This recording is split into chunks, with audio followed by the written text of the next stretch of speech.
I actually want to start here. Start with a Meek Mill topic today. Okay? Figure this out. I want to start with a Meek Mill topic today.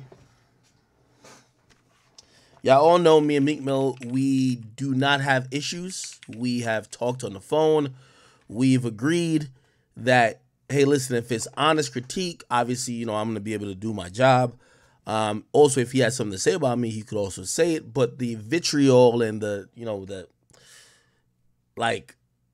there's a moment, there was actually a couple of years that I think I believed and probably Meek believed that if we ever had ran into each other during that time, based on the conversations that we had and the tension that was happening, it probably wouldn't have been just a conversation, right? And I was very happy when 21 Savage, put me in conversation with Meek. I was trying to do it for years.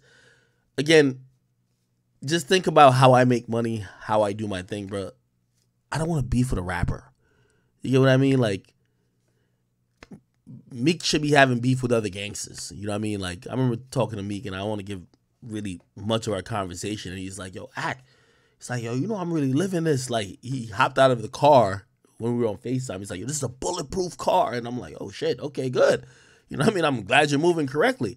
But for him, his reality is that he's beefing with, or not beefing, but he might have issues with either street niggas or other people that want to kill him. I don't want to kill Meek Mill. Never have. Don't care like that. So I was happy that we came to a common place. I only say that to tell y'all that when I do comment on Meek now, it's nothing out of malice. It's usually trying to almost even see his side. If you don't know, Meek Mill is now independent. I don't know how that got done. I'm trying to reach out to some of my sources at Atlantic, which I have a lot, to hear what's I don't even want to say tea, but like what's the thing about that.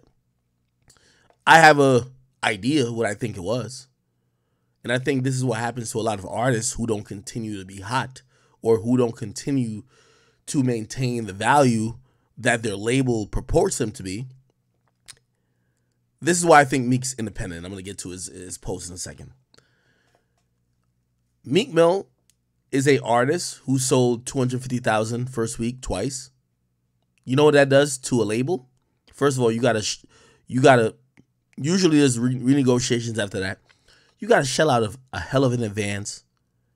That artist at that point is now feeling like they are almost at superstar status. They're expecting the label to do more. Okay? I've always said this about Wale. Wale thinks that his accomplishments means the label will do more. Here's the thing. A label, and I'll use DJ Khaled. DJ Khaled is a great example to use. When DJ Khaled drops an album, his label is going to spend $5 to $10 million on promo. Think about that. Just on promo. They probably already spend 5 to 10 also on getting the features, clearances, samples. So before Khaled drops an album, they're $20 million in the hole. This is not usual. You have developed a commodity that you have to spend so much money just to recoup. So they're down to spend the 20, but they don't want to make 20. They want to make 600, $1 billion. So they're hoping everything he does is lit. By the way, it's the same thing when you think about, like, you know why 50 Cent lost his leverage with Interscope? Because they used to look at 50 Cent as, you're like 30% of the sales that we anticipate for the year. So we'll give you whatever budget. It's all good when you're doing the numbers. The moment the numbers don't really, the math ain't mathin', bro, these are industry people. They don't fuck with you like that. I can tell you for a fact, there's a lot of industry people that lost faith on Meek Mill when he sold 93K for the last album. Because the amount of money they put into him, they expected over. I know this is a fact. Label niggas told me. Yeah, yo, Meek should be doing at least over 150, 160, 170, around there. If he does 200, that would be great. If he does 250 again, oh shit, that's what we wanted. But doing 95, and by the way, I'm not picking on Meek. I'm using this as an example because I want to bring up some of his tweets. This is a reality of situations.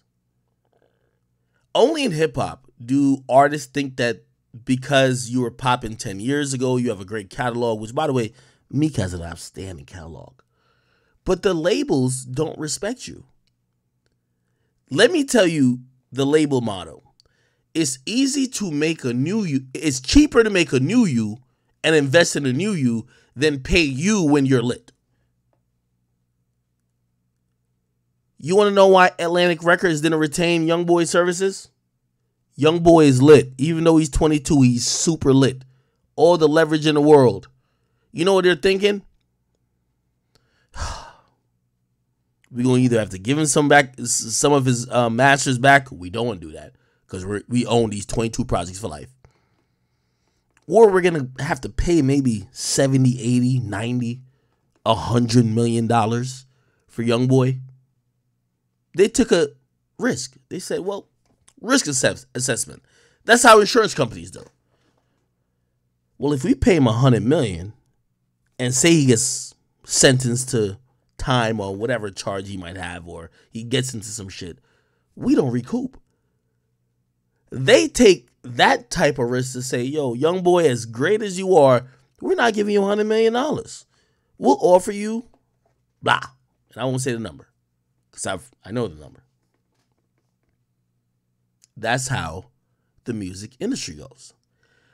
Oftentimes, artists think that because they have developed a catalog, this ain't the NBA, where like your career matters that much that niggas want to sign you to a contract just because you were good 5 years ago.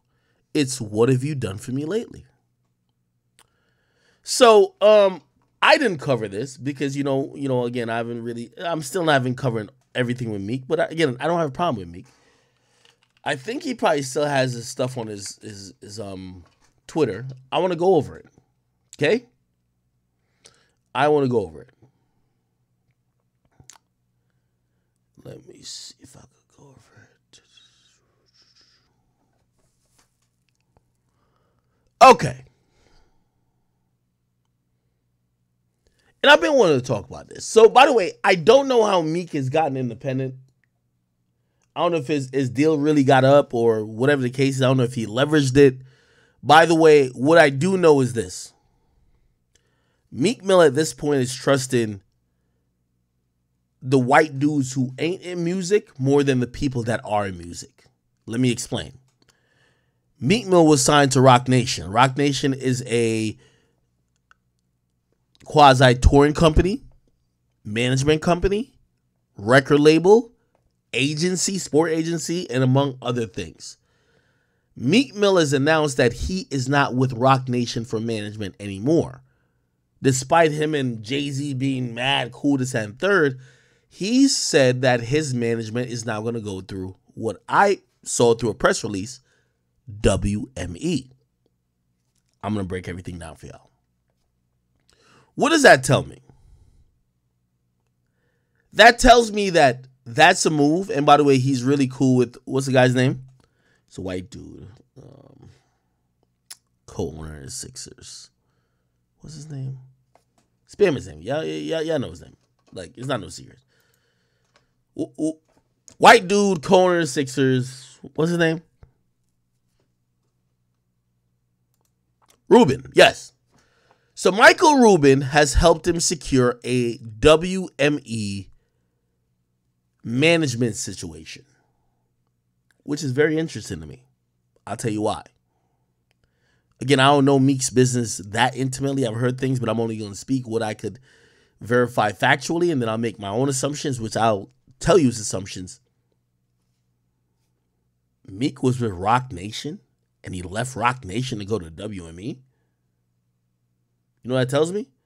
Roc Nation wasn't doing a fucking thing for him.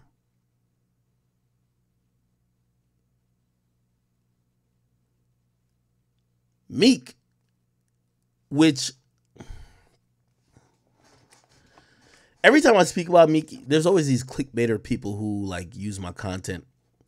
And by the way, like for all y'all it's so disingenuous. I use my content and like put like these salacious titles because I do know I own my content.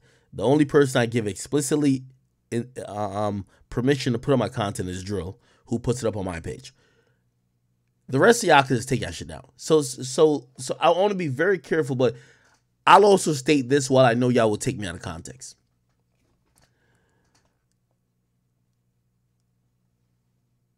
I think Meek Mill at this point is realizing what he should have realized a long time ago. Meek Mill has inspired a whole genre of people that want to be him. Except it hasn't happened when it comes to a label. It also hasn't happened in how he's moved. I won't assign blame whether it's him or people representing him, but that's what it is. These tweets were alarming to me from Meek. Very alarming to me. And I'm going to tell you why these tweets were alarming to me from Meek. Again, I want Meek to win. But it was alarming to me because it reminded me of when Meek Mill hit me up when he was beefing with Drake and he said, yo, you're that nigga Drake paying niggas to spam L's in your comment section. And I was looking at Meek at the time and say, that's not what's happening.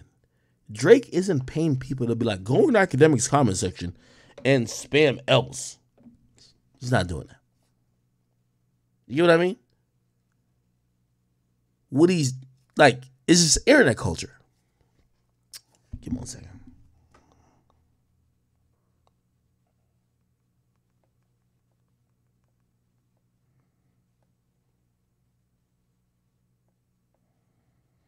Okay.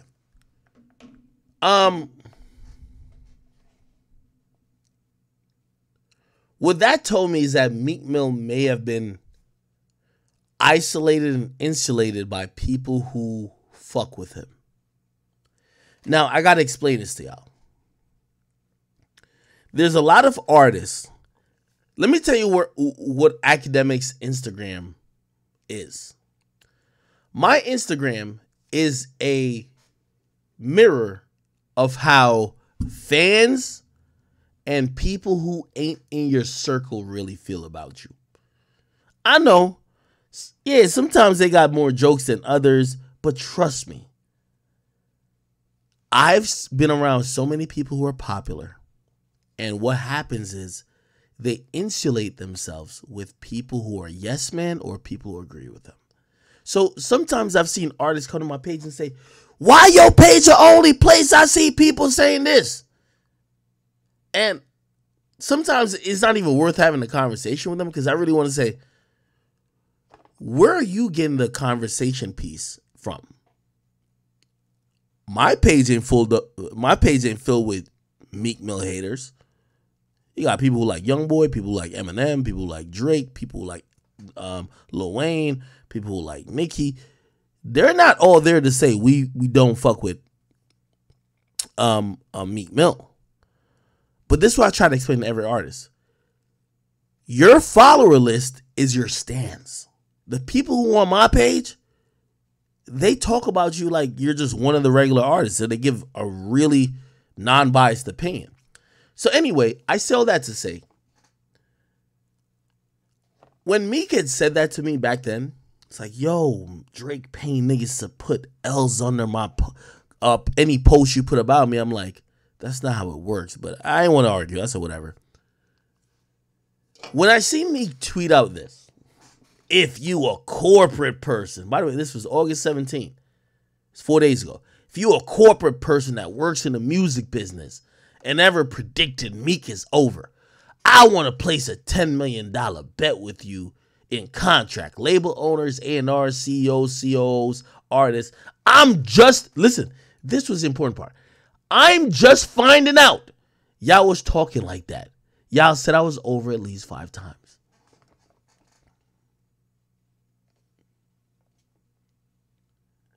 Again, this is the only thing I would give Meek in terms of advice.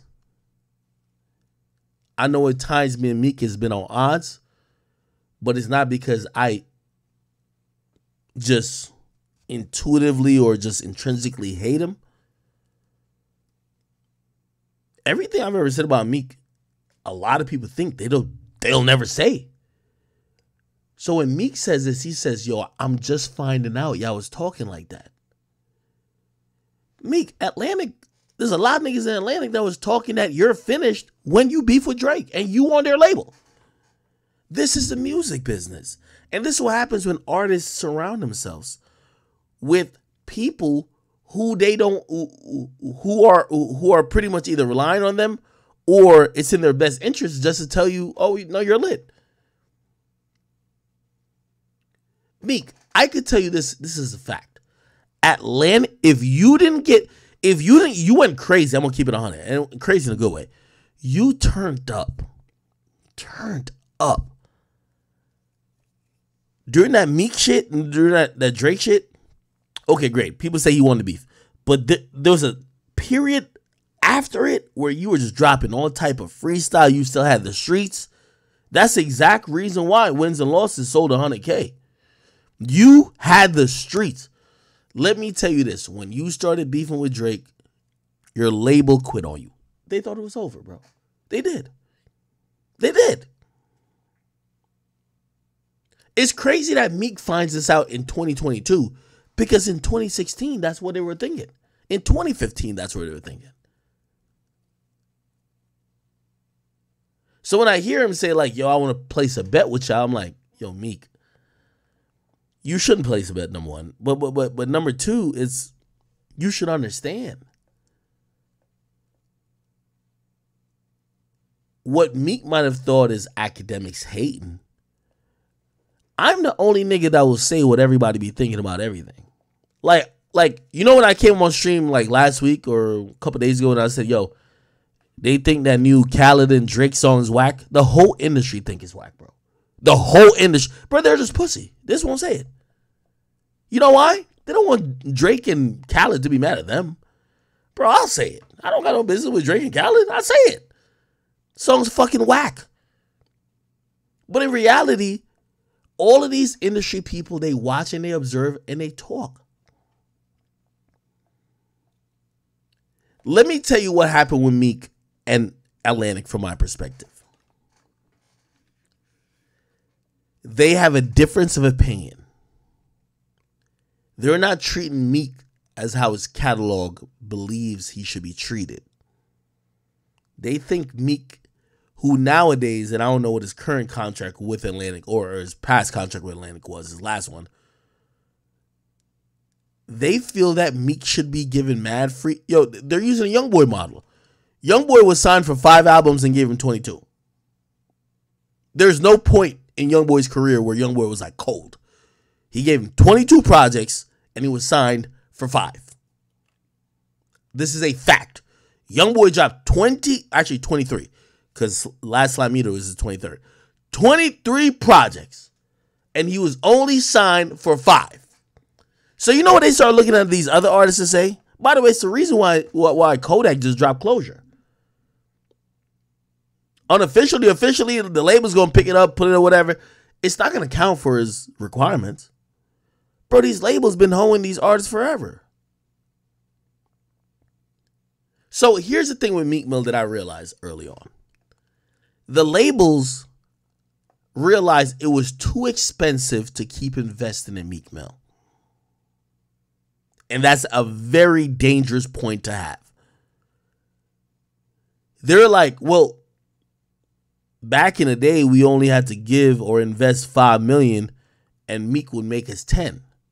They're like, now Meek is using these leverages like, oh, I got a catalog, I got this, I got that. But hip hop don't respect it. So what happens is they're like, fine, we're not investing $5 million, we got to invest $15 million. So now when they invest $15 million, they're looking at you like, could you get 30? Now they dropped the last joint with Meek and they realize it the 101st week and they realize what the sales is going to be. They're like, oh, Meek ain't going to get us $30 million.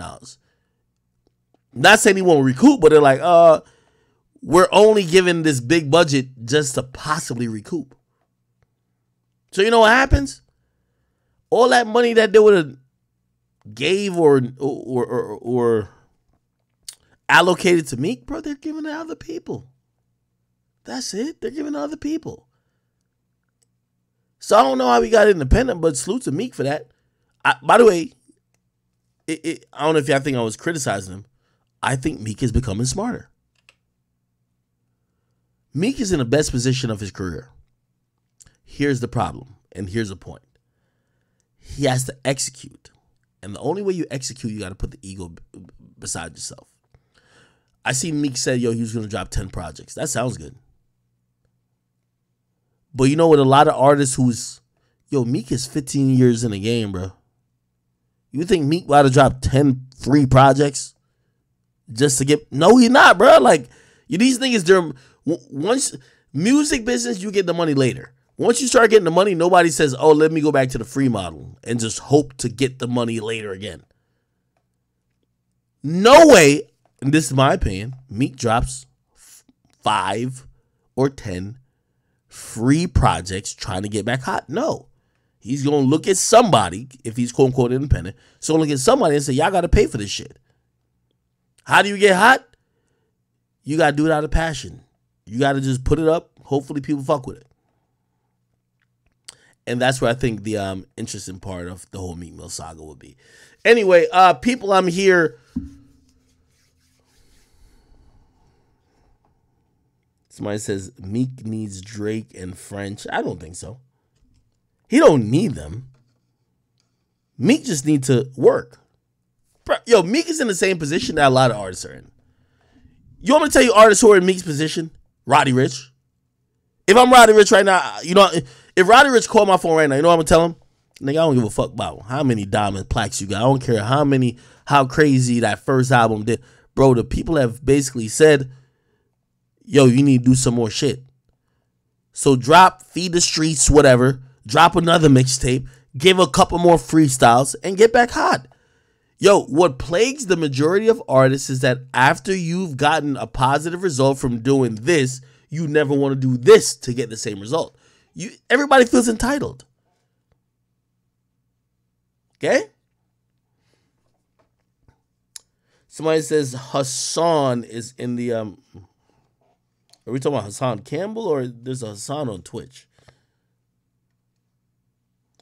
Yo, if I could tell any of these artists to do anything, bro, just bunker down and just drop music, bro. Just drop music. But, and I feel like I'm saying the same thing twice or 15 times. Here's the problem, people. Dropping music type of shit is like, they're thinking, well, I dropped 2 albums and I got 10 million. Why would I drop 4 damn near almost albums and get nothing? What I would tell them is that you got that 10 million for those 2 albums when you were hot. You're not hot no more. You got to get hot. Unfortunately, no one could. Rappers don't ever think about being down. They only think about going up. Anyway, it's all good.